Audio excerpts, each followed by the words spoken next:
All right, let's bring in the man who covered the game for JAKIB Media. He's live at Lincoln Financial Field. His name is John McMullen. John, we're on the USS New Jersey, and you're just in a press room. But welcome to the show. Thanks for joining us today. How did you feel about this weird and wild game where the Eagles had to win it in overtime? Well, it started, but yeah, you guys got the great backdrop. That's tremendous, by the way. So I hope you guys are enjoying that. But yeah, I mean, the cliche in this league is division games tend to be closer than you think. Cliches tend to be cliches for a reason. Here we are with Washington again, and they played well. They played a tough game. Sam Howell, I thought, handled things. I do think I mentioned on the pregame show. I thought they would overcorrect to some of their pass protection issues against Buffalo. I think they did that and played a good game, and the Eagles persevered. And look, that was the theme post-game. Nick Sirianni in his post-game comments was saying, look, we won 4 games. We won them in 4 different ways, basically. That says a lot about the team. It looks like San Francisco is going to win. They're up early. It's only 2 teams that haven't lost in this league. So it's not easy to win. We keep saying it, no style points, but they got out of here with a win, and it might have been inches because that Terry McLaurin near reception, Reed Blankenship's ability to get over there, create the issue. And he made the play with the crossing route right before that. He kind of got banged up. So they're making these plays to win football games. And it's pretty impressive to watch to where we're at. We keep raising this number 21 now in 1 over the last 22 starts for Jalen Hurts at quarterback for the Philadelphia Eagles. Hey, John, let me see if you agree with me or not on this. Now, you take the win any way you can get it. That's understandable. But they score with 1:43 left in the game. Whether Jalen Hurts, checked it at the line and went up top because he saw the coverage, okay, you get to 7, you have the lead. But my mindset was, why would you score with 1:43 left and give them – and they also have a timeout to allow them even the possibility of getting back in this game. You were running on them up the middle, control the clock, force them to use that last timeout, kick the game-winning field goal, you go home at the end of regulation. But unfortunately, they let this young quarterback and his offense go down the field. Sure enough, tie the game, we go to overtime. And, of course, as you know, anything possible happens in overtime. Yeah, there's a lot of things. If you think about the play before they tied it, Sam Howell made a sort of, he's a second-year player, but a rookie starter mistake where he threw the ball in front of the end zone. If Reed Blankenship actually let the receiver catch the football, time runs out, game's over. They had one more time play, and they were able to get Jahan Dotson on Josh Jobe and score the touchdown, tie the game. There's a lot of things you could look at, but Nick talked about that specifically, D-Gun. He's like, a lot of these teams in this league get conservative. They start worrying about, all right, let me milk the clock. Let me not give the other team a chance. And they end up making a mistake, not scoring, going backwards, whatever it may be. I was with you in the moment, though. I was like, all right, just get a first down, run this clock, let Jake Elliott kick the field goal, get the heck out of here. And they saw an opportunity. They took it and got the touchdown. Now, another issue with that, if A.J. Brown keeps his cool, doesn't get the taunting penalty, Washington probably starts at the 25. That's an extra 11 yards. They got out to the 36 with the kickoff return because of the long kickoff. So a lot of things happened there. You learn from them. There were a lot of mistakes. And they were able to get out with the win. But you're right. I mean, you could make the argument that's where you should have gone. And again, Reed Blankenship, AJ, don't get that penalty. Reed Blankenship, understand where he is, understand the clock. Just let him catch the football, lay on the ground. Game's over. So a lot of teaching points in those sort of last 2 minutes of the game. John, so 2 things. I want to debate Nick's response because Nick is not going to throw Jalen Hurts under the bus because Jalen Hurts obviously checked to that play in that scenario to throw that touchdown. But, in my opinion, the conversation should have been, in the headset between he and Brian Johnson, run the football. Let's run the football twice. Let's make him burn that third down. We got a kicker that can kick it from anywhere, and let's end this thing in regulation. That's the first thing. So Nick's not going to throw Jalen under the bus for actually making that check. The second thing, did Nick address the penalties today? Because they had, double-digit penalties in this game, and they had some penalties that were very critical to keeping Washington, in the game and allowing them to maintain scoring drives, from the first quarter right on down to the end of this football game. It was one of those typical things, Seth, where he said, I got to watch the film. There were certain issues. Look, we were talking about this before the game because there's this website that follows officials and their proclivities. And Ronald Torbert was the official today, his crew. They're basically the second or third most likely to call penalties. And that held up today. There were 18 total accepted, 11 for the Eagles. But there were a lot of ticky-tack penalties, I think, on both sides, and a lot of dumb penalties. The false starts, stuff like that. Landon Dickerson lining up off sides. I looked that up. They've called that 5 times in the last 3 years in the NFL. An offensive lineman off sides. It just doesn't happen. So stuff like that, obviously, you have to look at and correct. But there's certain times and there's certain crews, and this is one of them, there's going to be a lot of penalties called. And I don't know how you prevent that. And that's probably a league problem more than an Eagles problem. Let's stay on that theme because we're talking about that penalty was called on the Tush push.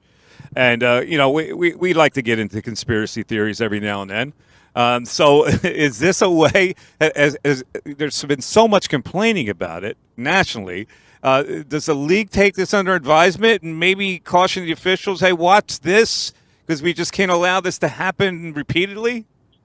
Yeah, I talked to a couple that's maybe what happened because I talked to a couple Washington writers and they were saying that the Commanders were alerting people that Landon Dickerson was doing this.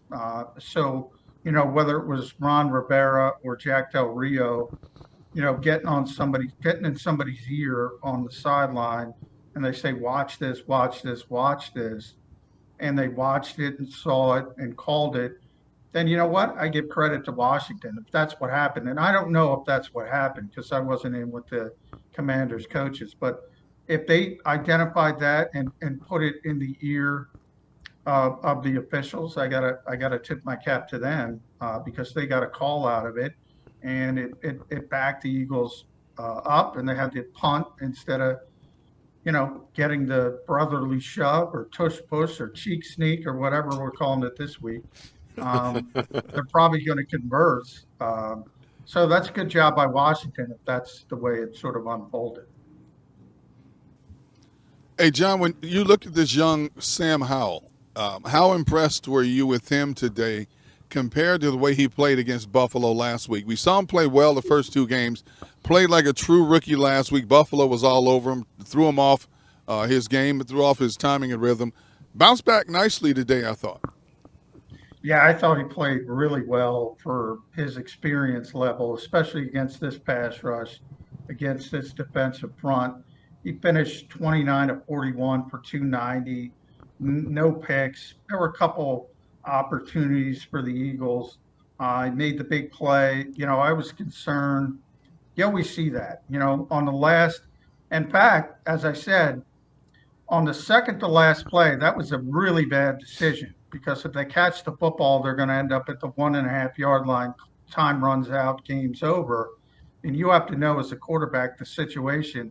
That ball's got to go in the end zone. Even from play to play, seemed to learn that, said, all right, this is it. We got one more shot. I'm going to identify Josh Jobe and, hey, the ball's coming out, and I'm going to let my receiver try to make a play. And he made a play. Same thing happened in overtime. He gave Terry McLaurin an opportunity to make a play. And you guys probably got a better look than me. I still haven't gotten a better look. I want to see it. he may have landed on Reed Blankenship's arm or hand, and that's the only thing that prevented him from making the catch. But from Sam Howell's perspective on that throw, that was a great throw live, and I said, "Wow, that is a big time throw um, to a really good receiver." So I was very impressed with Sam Howell, and he's also, he had 6 carries for 40 yards. He's also way more athletic than I think people realize, and I think the Eagles' defense was a little bit surprised by that. Well, he did. Terry McLaurin did land on Sand, yeah. Blankenship's arm. I mean, that was the saving grace, to be honest with you. The linebackers, Zach Cunningham finished. He led the team with 13 tackles today. Nicholas Morrow came in second with 11 total tackles and 3 sacks today. I've been saying for the last couple of weeks that the linebackers have been playing extremely well, in my opinion. It just has not shown up in the stat box how well they've actually been playing. They continue along this line. Nakobe Dean is probably not set to come back for another week or two. I know we have quarterback controversies throughout this league when quarterbacks get injured or quarterbacks are out and the other guy comes in and plays well. Do we have a linebacker controversy when Nakobe Dean is healthy? Well, I don't think so. I don't think so, Seth, because they think Nakobe's their best linebacker. They think obviously he's going to be the future of this team. Future, we talk about 2-3 years windows these days. Um, and look, I mean, Zach Cunningham, I agree with you. Nick Morrow played tremendous today. He's played tremendous since he's come back, but you've got large sample size with these guys. And I think, with other teams with different strengths, maybe their weaknesses show up a little bit more over the long term. But I mean, they played well. And Nick Morrow specifically has been a big surprise. Remember, he didn't even make the 53. They were moving on. And he didn't, for people that forget, he wasn't even on the original practice squad group signings. Now, I'm sure he was looking around to see if somebody else needed a veteran linebacker. Eventually came back to Philadelphia. All of a sudden, the injury happens. He gets elevated. Then he gets signed to the 53. And now he's making plays, and good for him. But long term, yeah, I mean, they're going to go with Nakobe Dean. And they're comfortable with that decision. John, listen, there's nothing wrong with being cut. Here. I was cut, didn't make the 53-man roster, came back 6-7 weeks later, I was starting. So there's nothing wrong with that. Sometimes it's perspective for some guys. And obviously for Nick Morrow, it was perspective because, in my opinion, he's played some outstanding football. And I believe what you're saying about how they feel and what they think about Nakobe Dean, but I'm waiting to see how it plays out because these guys have made plays and they've played some really good football. I'm not saying that Nakobe Dean can't match that, but when I continue to look at production by the time we get to week 10, I'm going to have some questions and maybe even some reservations about that decision if they decide to take these guys off the field in totality. Well, the one thing about Nakobe that is legitimate, you could be certainly worried about his durability. People were concerned with that coming out of college, and all of a sudden he's already out, and he's out for multiple weeks. Best ability is availability, as they always say. But ultimately, when he does come back and he is ready to come back, I think who Nick Morrow is pushing is Zach Cunningham. Now I think he's in the conversation, and you say, all right, who's better in that second all-ball linebacker role, Nick Morrow or Zach Cunningham? I think that is starting to become a more legitimate conversation. And from that, the domino falls that you have better depth overall because, both these guys can come in and play at certainly respectable levels. So I think it's kind of a good problem to have because they played better than expected. But I do think now you have to start. And remember, Nick Morrow has extensive experience playing both Mike and Will, so he can play both positions. So can Zach. Um, so you have some versatility. Um, I think it's a good problem at a position we thought that the Eagles didn't have much at, and maybe they have a little bit more than most of us thought. All right, John, last question for me is this, and I'm going to ask you this all week because, last week we talked about them being 6-0 and not really being headed. Does this game indicate that maybe they could slip against a bad team? Oh, yeah. I mean, there's two teams that are undefeated now. I mean, it is hard to win in this league, and they could have easily lost this game. Again, Terry McLaurin gets his foot in. Who knows what happens from that point? I was questioning, Washington where they were in the game. What if they go for two there? Say, well, we got a chance here to win this game on the road against a better team, not go to overtime. What if they convert two at that particular time? One time Ron Rivera was known as Riverboat Ron a long time ago. Obviously, he went in a different direction, but they could have easily lost this football game. And yeah, I don't think they're going 17-0, and they're going to be favored in a lot of games. So ultimately, yeah, somewhere along the line, they're going to lose a game. But man, But it won't be next week. Now, the Rams looked good for a while, but then it kind of fell apart against Indianapolis. But if this team's kind of boring in the fact that I mentioned that number, 21-1. I mean, they keep winning, and we keep.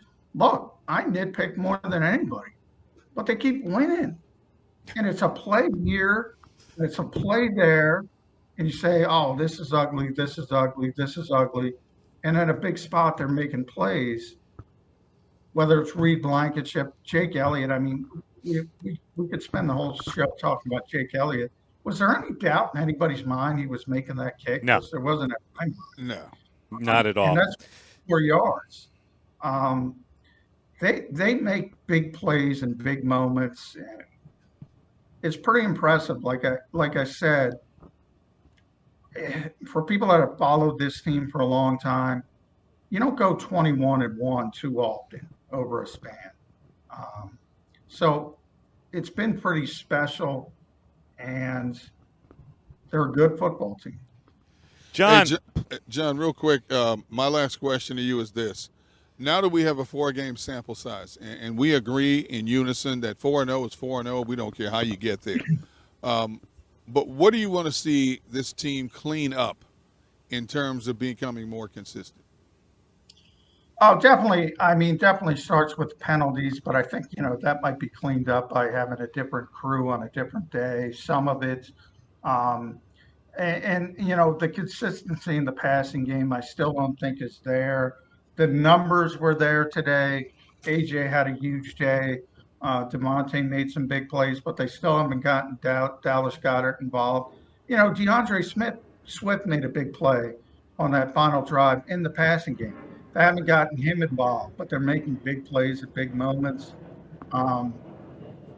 Just more consistency in putting a complete game.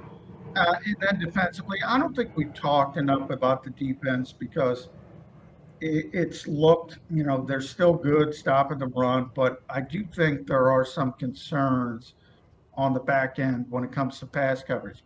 When teams do hold up a little bit in pass protection, it's pretty clear that quarterbacks who can throw the ball, you saw it with Cousins, you saw it a little bit with Mac Jones. Now you've seen it with Sam Howell.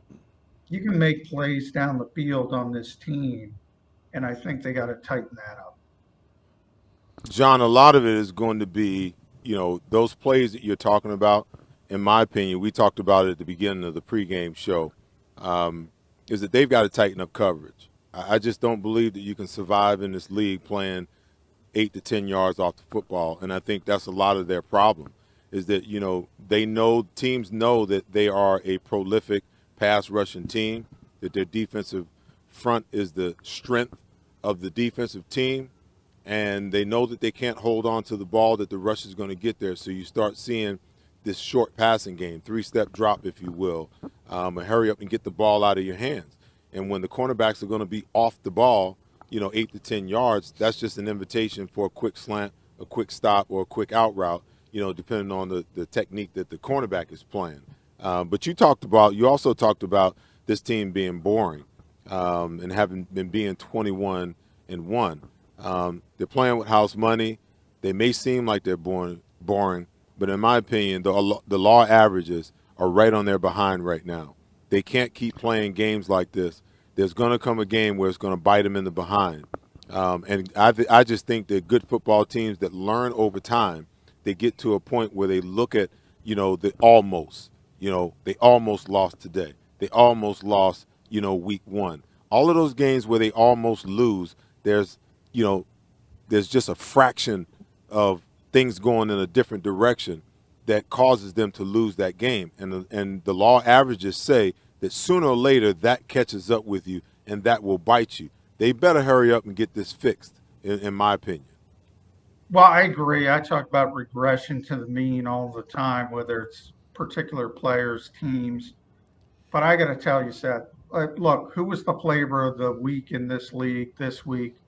Miami Dolphins coming off 70 points. They get beat by 4 touchdowns.